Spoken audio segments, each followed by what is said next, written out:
Mr. President, as a speech club representing, and we're representing the homeless advocacy group, and hopefully we start that group on campus.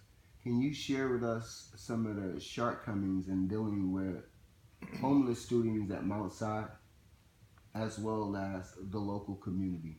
Because me being homeless before, I could see when another homeless individual is coming over here just to get out the heat, may be hungry. What solutions do we have in place and how can we help further that? So I think that one of the things that we do is we have support groups on campus that are by the student's interest or the student's connections. It's one of the challenges of community colleges is to have, we're a commuter college, and so when you're here, you take your class and then there's a tendency to leave.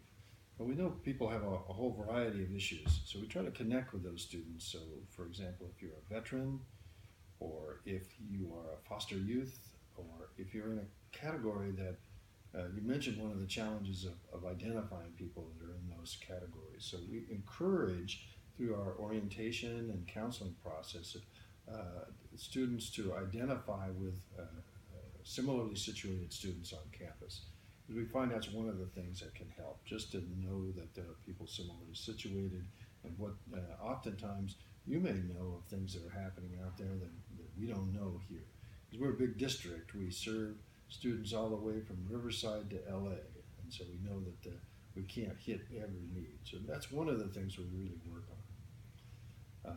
Then in terms of what we can actually do for someone who identifies as having a particular need, we have referral services. Since there are, in the area of homelessness, there are resources out there for people to get a place to sleep, and to have, usually homelessness is associated with other issues. So we have, for example, psychological services on campus to adjust to typically someone who's homeless. There was some sort of trauma or personal challenge that led to that. So we want to help that person get back on their feet emotionally, psychologically, as well as in terms of their resources. We do have some limited resources, but it is quite limited. We do have food vouchers. We do have things like emergency loans, book loans, things like that. But it is rather limited, and as you know, it's not systematic. It's mostly done through counseling or support services who become aware of a situation and offer that. So we could do a better job of organizing that, and the resources could be more extensive. To pursue that, the issue of both the living situation insecurity and food insecurity are issues that we've promoted to the state legislature to appropriate state funding and to allow us to use some of the existing funding that comes to us for purposes such as that. You may know, for example, that in the area of student success and student equity, there are categories of students that are eligible for services, and we are constantly aware of broader needs.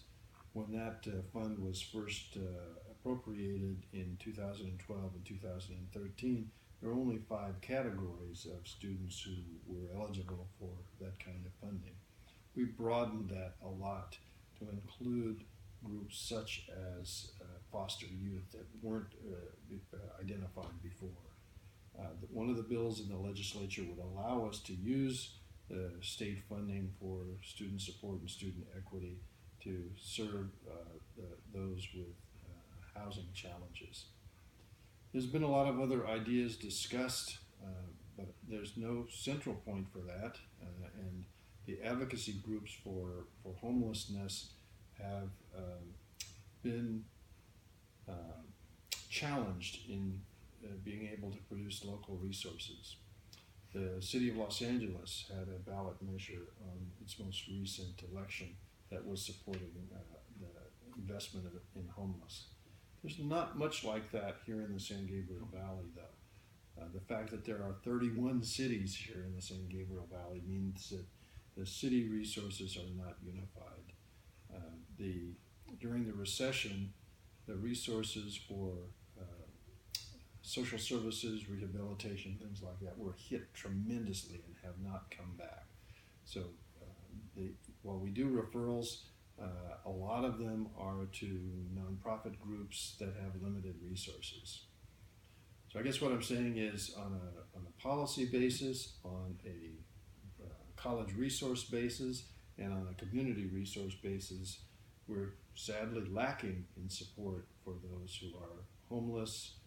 And maybe as a final statement, homelessness isn't just one thing.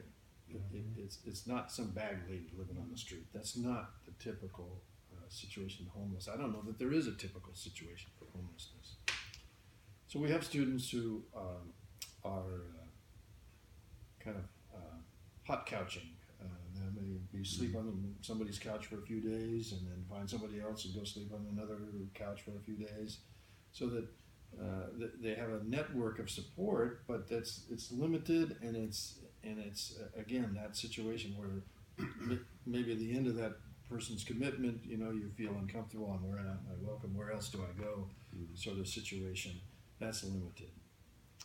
We also find that even when there's family support, the family as a whole may find itself without resources to continue to have a stable living situation, and may move in with another family for a period of time.